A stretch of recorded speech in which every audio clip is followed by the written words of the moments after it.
ಈಗ chicken pox ಈ ಕುರಿತು ಮಾಹಿತಿ ನೀಡಲಿದ್ದಾರೆ ಡಾಕ್ಟರ್ ಶ್ವೇತಾ ಪ್ರಭು ಅವರು.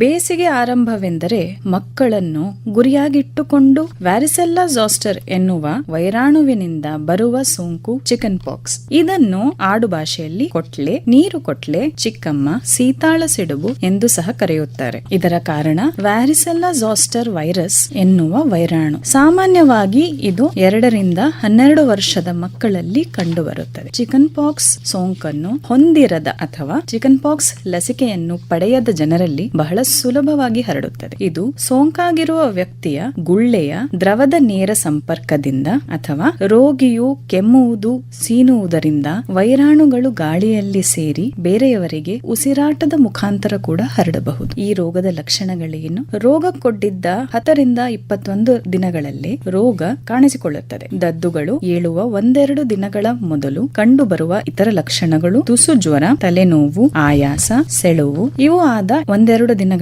ಮೈಯೆಲ್ಲ ದದ್ದುಗಳು ಏಳುತ್ತವೆ. ಇವು ಮುಖ, ಬೆನ್ನು, ಹೊಟ್ಟೆಯ ಮೇಲೆ ಶುರುವಾಗುತ್ತವೆ. ಕ್ರಮೇಣವಾಗಿ ದೇಹದ ಇತರ ಭಾಗಗಳಲ್ಲಿ ಕೂಡ ಕಾಣಿಸಿಕೊಳ್ಳುತ್ತವೆ. ಇವು ತಂಡಗಳಲ್ಲಿ ಬರುತ್ತವೆ ಮತ್ತು ಅದರಲ್ಲಿ ದ್ರವ ತುಂಬಿದ ಗುಳ್ಳೆಗಳು ಕಂಡುಬರುತ್ತದೆ. ಕೆಲವು ದಿನಗಳಲ್ಲಿ ಅವು ಹೊಡೆದು ದ್ರವ ಸೋರಿ ಕ್ರಮೇಣವಾಗಿ ಒಣಗುತ್ತವೆ ಮತ್ತೆ ಉದುರಿ ಹೋಗುತ್ತದೆ. ಈ ದದ್ದುಗಳಲ್ಲಿ ನವೆ, ಕೆರೆತ ಹೆಚ್ಚು. ಅವನ್ನು ಕೆರೆದುಕೊಂಡರೆ ಕೀವುಗೂಡಿ ಮುಂದೆ ಕಲೆ ಉಳಿಯಬಹುದು. ಬಾಯಲ್ಲಿಯೂ ನೀರು ತುಂಬಿದ ಗುಳ್ಳೆ ಹಾಗೂ ಹುಣ್ಣು ಆಗಬಹುದು. ಸೋಂಕಿತರಲ್ಲಿ ಅಲ್ಲಿ ಇಲ್ಲಿ ಕೆಲವು ಗುಳ್ಳೆಗಳಿರಬಹುದು ಅಥವಾ 100 ಗುಳ್ಳೆಗಳು ಇರಬಹುದು. ಬಹುಮಟ್ಟಿಗೆ ಗಣಜಿಲೆ ತೊಂದರೆ ಕೊಡುವ ರೋಗವಲ್ಲ. ಎಳೆಯದರಲ್ಲಿ ಇದರ ಕಾಟ ತಪ್ಪಿಸಿಕೊಂಡು ಬೆಳೆದ ದೊಡ್ಡವರಿಗೆ ರೋಗ ತಾಗಿದರೆ ಅದರ ಪರಿಣಾಮ ಜೋರಾಗಿರುತ್ತದೆ. ಒಂದು ಬಾರಿ ಗಣಜಿಲೆ ತಾಗಿದರೆ ಸಾಮಾನ್ಯವಾಗಿ ಮರಳಿ ಬರುವುದಿಲ್ಲ. ಇದರ ತೊಡಕುಗಳು: ಚಿಕನ್ ಪಾಕ್ಸ್ ಸಾಮಾನ್ಯವಾಗಿ ಸೌಮ್ಯವಾದ ಕಾಯಿಲೆ, ಆದರೆ ಇದು ಗಂಭೀರವಾಗಬಹುದು ಮತ್ತು ಇತರ ಆರೋಗ್ಯ ಸಮಸ್ಯೆಗಳಿಗೆ ಕಾರಣವಾಗಬಹುದು. ಯಾವೆಂದರೆ 2ನೇ ಅಥವಾ ಸೆಕೆಂಡರಿ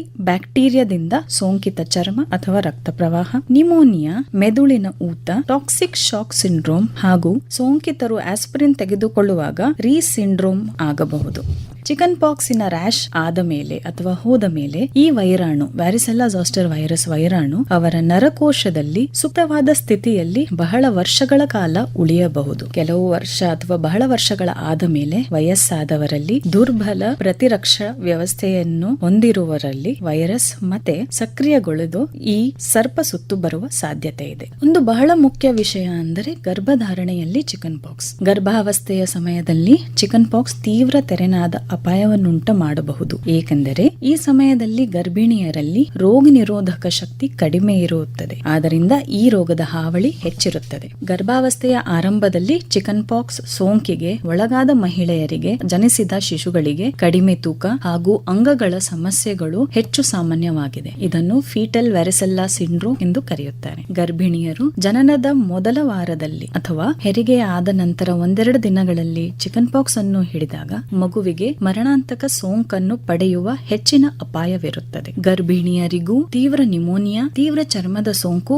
ಹಾಗೂ ರಕ್ತ ಪ್ರವಾಹದ ಸೋಂಕು ಆಗುವ ಅಪಾಯವಿದೆ. ಇದನ್ನೆಲ್ಲ ತಿಳಿದುಕೊಂಡು ಗರ್ಭಿಣಿಯರನ್ನು ಸೋಂಕಿತ ಜನರಿಂದ ದೂರವಿಡಬೇಕು. ಪಾಲಿಸುವ ವಿಧಾನಗಳು: ನಿಮ್ಮ ಮಗುವಿಗೆ ಅಥವಾ ಯಾರಿಗಾದರೂ ಸೋಂಕಿದೆ ಎನ್ನುವ ಲಕ್ಷಣ ಇದ್ದರೆ ತಕ್ಷಣ ಶಾಲೆಯಲ್ಲಿ ಸೂಚಿಸಬಹುದು ಹಾಗೂ ಮಗುವನ್ನು ಹೊರಗಡೆ ಎಲ್ಲಿಯೂ ಕಳುಹಿಸದೆ ಎಲ್ಲಾ ಗುಳ್ಳೆಗಳು ಒಣಗುವವರೆಗೂ ಮನೆಯಲ್ಲೇ ಇರಿಸಬೇಕು. ಮನೆಯಲ್ಲಿ ಬೇರೆ ಮಕ್ಕಳು, ಗರ್ಭಿಣಿಯರು ಅಥವಾ ವಯಸ್ಸಾದವರಿಂದ ದೂರವಿಡಬೇಕು. ಇದಕ್ಕೆ ಲಸಿಕೆಗಳು ಇದೆ. ಚಿಕನ್ ಪಾಕ್ಸ್ ಲಸಿಕೆ 2 ಡೋಸ್ಗಳಲ್ಲಿ ಸಬ್ಕ್ಯೂಟೇನಿಯಸ್ ಆಗಿ ನೀಡಲಾಗುತ್ತದೆ. ಇದು ಸಾಮಾನ್ಯವಾಗಿ 12 ರಿಂದ 15 ತಿಂಗಳ ವಯಸ್ಸಿನಲ್ಲಿ ಹಾಗೂ 4 ರಿಂದ 6 ವರ್ಷದ ವಯಸ್ಸಿನಲ್ಲಿ ಕೊಡುತ್ತಾರೆ. ಮಕ್ಕಳು, ಹದಿಹರೆಯದವರು ಅಥವಾ ವಯಸ್ಕರಿಗೆ ಕೇವಲ 1 ಡೋಸ್ ನೀಡಿದರೆ 2ನೇ ಡೋಸ್ ಅನ್ನು ಕೊಡಬಹುದು. 12 ವರ್ಷದ ಕೆಳಗಿನ ಮಕ್ಕಳಿಗೆ 3 ತಿಂಗಳು ಅಂತರ ಇಡಬೇಕು 1 ರಿಂದ 2ನೇ ಡೋಸಿಗೆ, ಮತ್ತು ಅದರ ಮೇಲಿನ ವಯಸ್ಸಿನ ಜನರಿಗೆ ಕನಿಷ್ಠ 4 ವಾರಗಳ ಅಂತರ 2 ಡೋಸ್ ಅಂತರದಲ್ಲಿ ಇಡಬೇಕು. ಚಿಕನ್ ಪಾಕ್ಸ್ ಈ ಕುರಿತು ಇದುವರೆಗೂ ಡಾಕ್ಟರ್ ಶ್ವೇತಾ ಪ್ರಭು ಅವರಿಂದ ಮಾಹಿತಿ ಕೇಳಿದಿರಿ. ಆರೋಗ್ಯ ಸಂಚಿಕೆ ಕಾರ್ಯಕ್ರಮ ಕೇಳಿದಿರಿ. ಕಾರ್ಯಕ್ರಮ ಪ್ರಸ್ತುತಿ ಮಂಜುಳಾ ಪುರಾಣಿಕ್. ಪ್ರಸ್ತುತಿ ನೆರವು ಉಷಾ ಕುಲಕರ್ಣಿ. ಆರೋಗ್ಯ ಸಂಚಿಕೆ ಕಾರ್ಯಕ್ರಮ ಆಕಾಶವಾಣಿ ಧಾರವಾಡ ಕೇಂದ್ರದ ಕೊಡುಗೆ.